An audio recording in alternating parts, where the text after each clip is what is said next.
Hello, everybody. Welcome back to Robert's Reviews. I am wearing a hat today because my hair is ridiculous. I'll show you. It's off the hook. Um, and so I'm going to wear this hat for the remainder of the review. So I hope you don't mind. If I wear the hat, it tames my hair a little bit more than water. I'm going to get it cut this weekend. I'm off track. Today we're going to be reviewing the 1985 movie The Goonies. This movie was requested by Stephanie Carpenter, who dropped it in the comments below. So if there's anything you want me to review, anything you want me to see or talk about, drop it in the comments below. I'll give it a watch and I will review it for you. Up here, this is my list of stuff to review, and this as well. So I got a lot to do. Give me more, and I will add it to the list. Oh, that looks nice. I've never really tried this before. You can kind of see my notes, though. That's okay. The Goonies.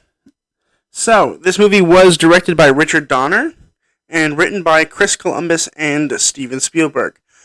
Quick note about the writers and the way that they are listed. So, Chris Columbus is credited with the screenplay, while Steven Spielberg is credited with the story. And the way this means in the movie world, for those of you who don't know, I'm sure most of you do, but for those of you who may not know, the way that works is that Steven Spielberg wrote an idea. He was like, all right, this is what I want to have happen, and here are the sequences that I want to see. And then he hands it off to Chris Columbus, who, by the way, is amazing. And he writes the lines and the individual lines in between all the main events.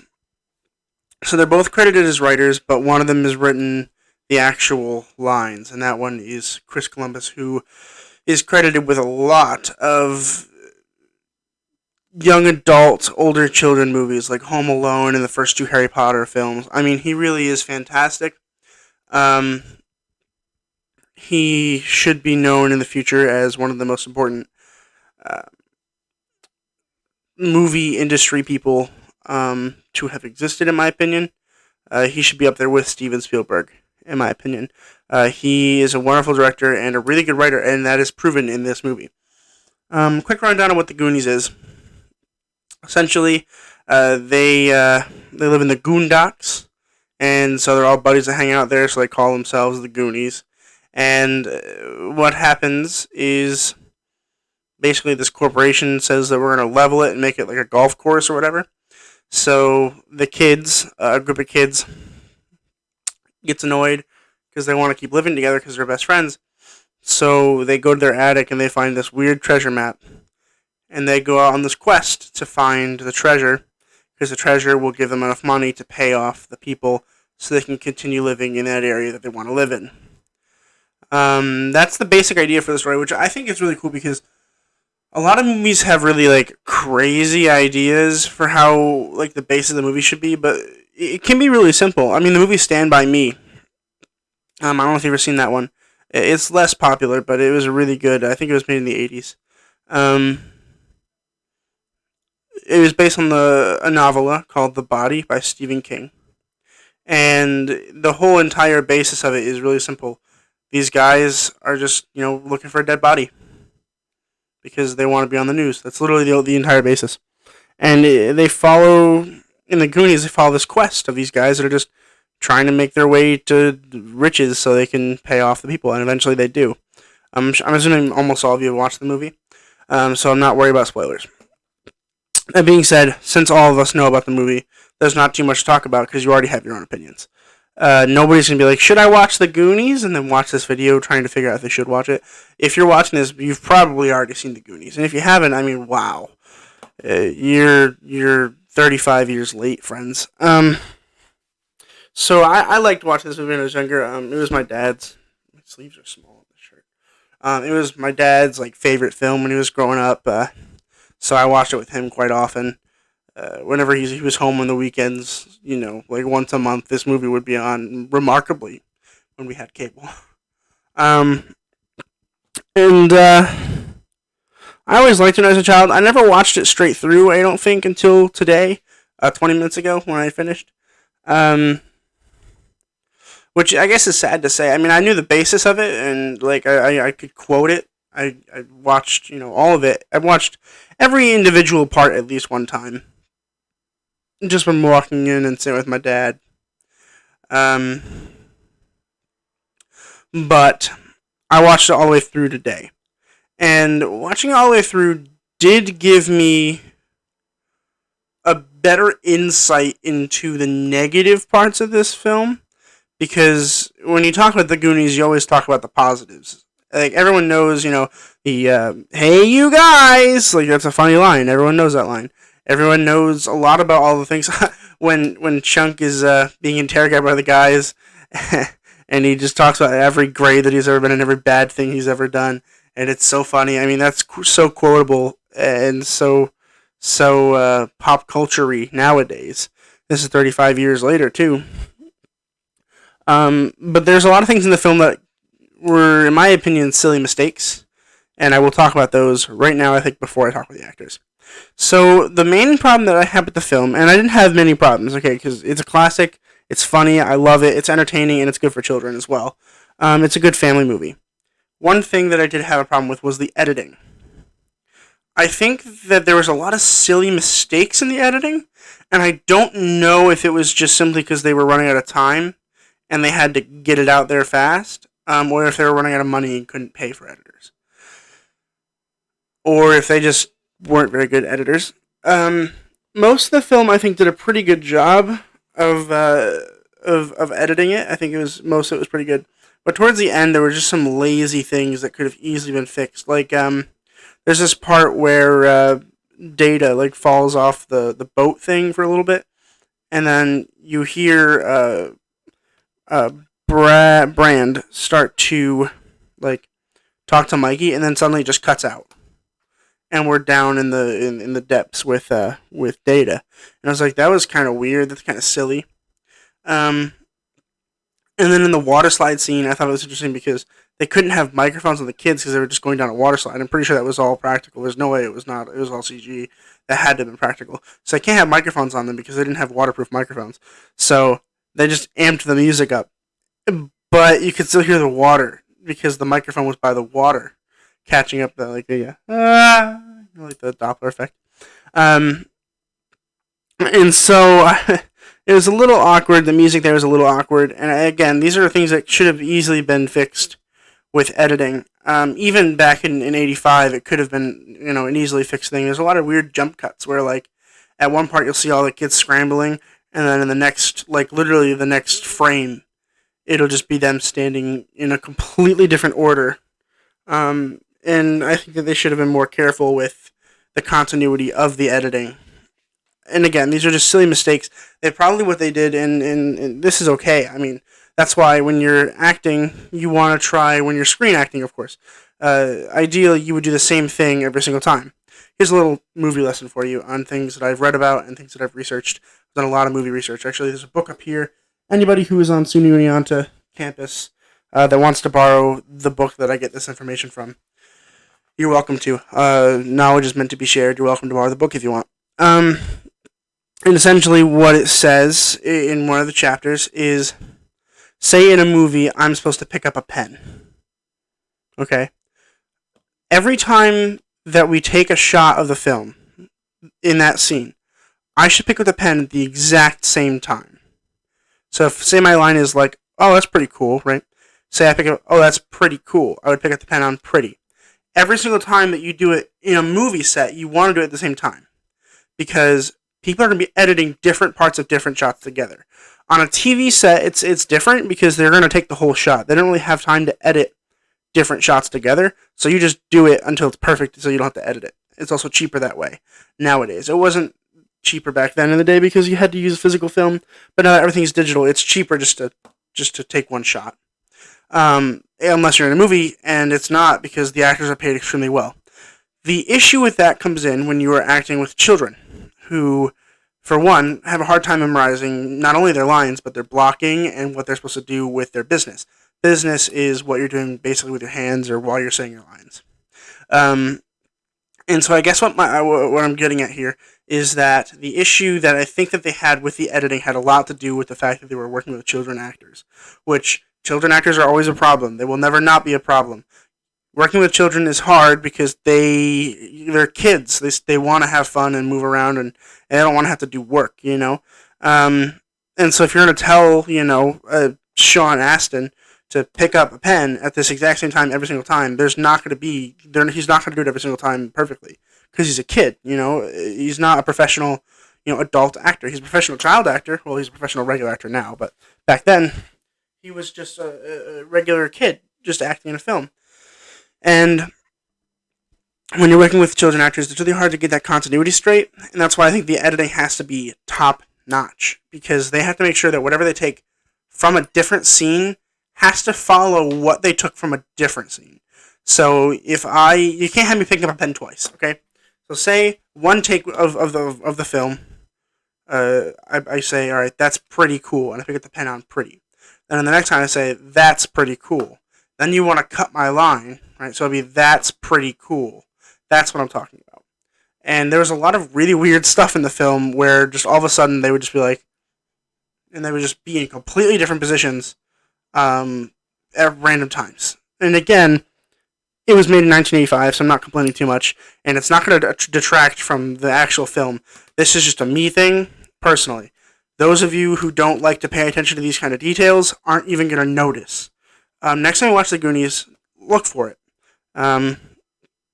Just watch the film again and be like, all right, I'm going to look for the times that they accidentally do a jump cut, which is when they cut from one scene to a different scene, like that. It's a pop, jump cut. And they do a lot of those in this film, which is fine. I'm not dissing jump cuts at all, but I think that they should have been more careful with how they edited the jump cuts together.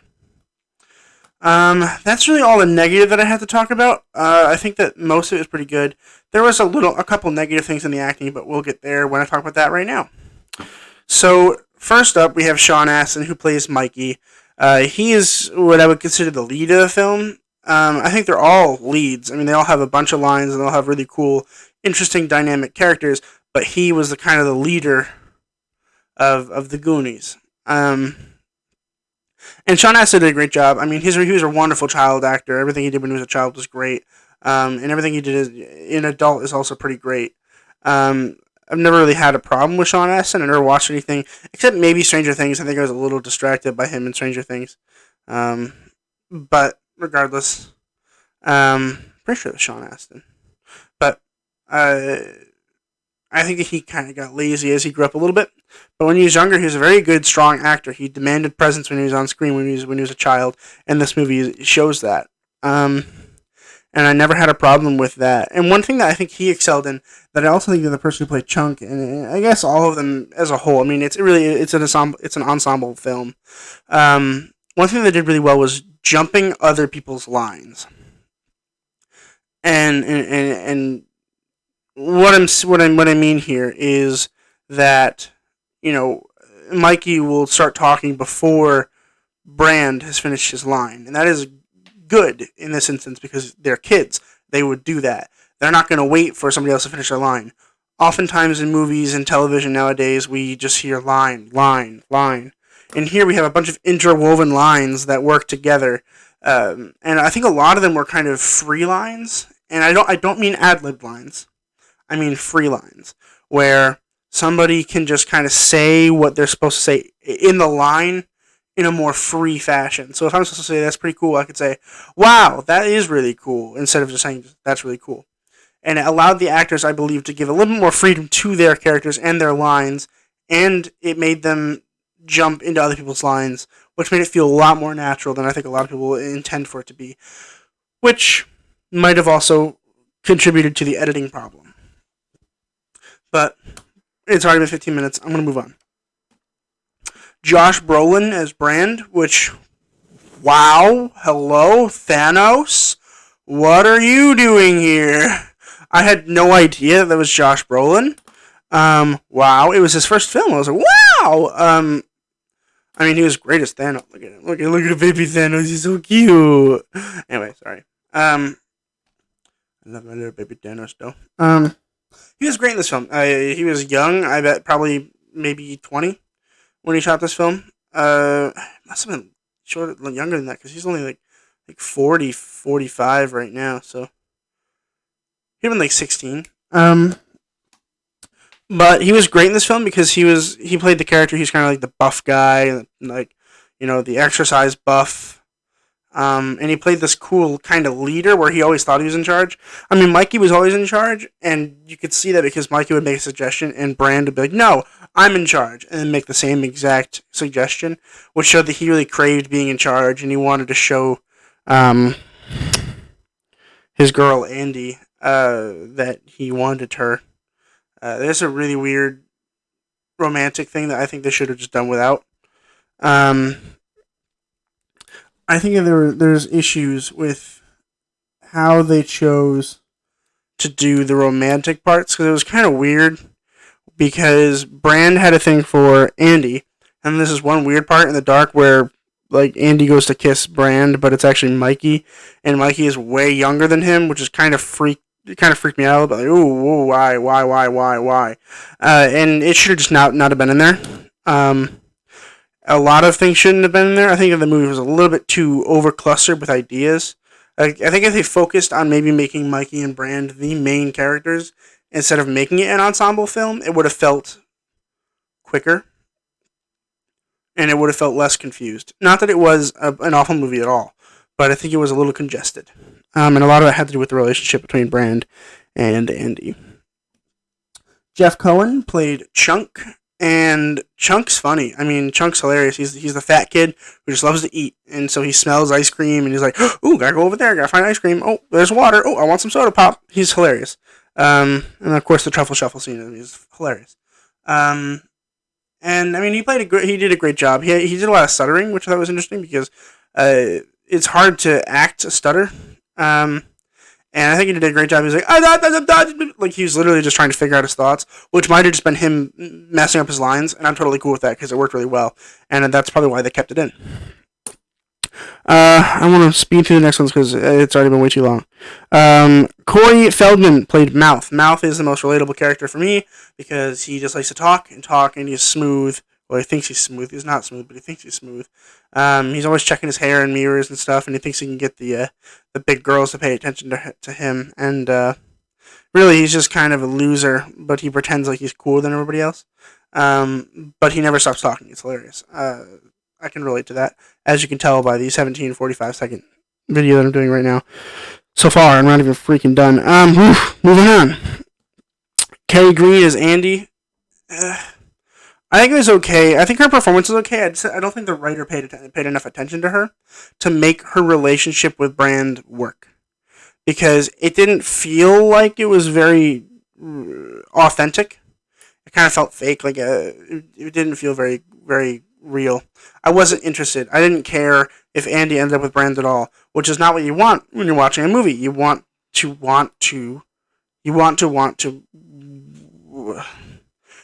them to get together. And I didn't really give a crap if they did or not, which is, I think, the writer's fault more so than it is Green's fault. Martha Plimpton played Steph. Steph was the other girl that came down with Andy, and I think she was better than better than Andy in my opinion. I think she had more funny lines, and her relationship with the boys was more funny. And she was always the one that was like, we need to get out of here. We need to leave. We need to leave right now. She never once was she like, oh, we got to go back and we got to go forward and do this adventure. No, she was always like, no, we got to leave right now. Which I think is interesting because we needed somebody to say that.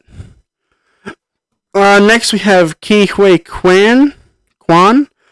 It's Chinese. I'm so sorry. I don't mean to mess up names a lot, but I do a lot because I'm not very good at pronouncing. Anyway, he played Data. And he's the tech guy. He lays booby traps and he makes these traps on his body that, he rips his coat open and he's like, I got this booby trap. And it's really funny to see him try to do that. I think he was really funny. I think he had a lot of really funny lines.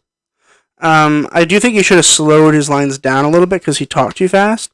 And when he in particular would talk too fast, he would miss part of his line. And you could tell because he would jump from the beginning of a sentence to the end of a sentence because he would rush his lines. And I think if he slowed them down a little bit, even like a fraction of a second, I I would have been able to understand what he was saying better.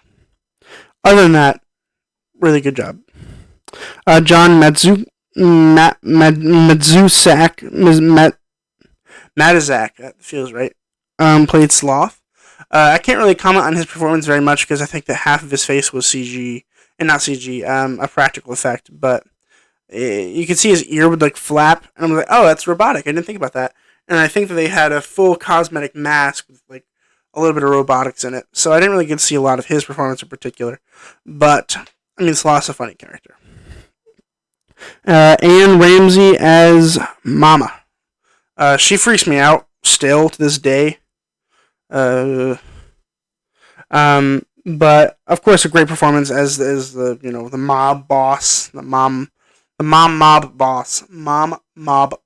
That is hard to say. Cool. I mean, yeah, she's badass and kind of annoying and freaky and scary, but she did a really good job playing that. Before I give my rating, I do want to talk about the ending a little bit. The ending was really dumb, I think, in my opinion. It'll work for a kids' movie, but it was really a cheap way out, a Deus ex machina, if you would say. It really was just kind of like, oh, why'd they have to do that?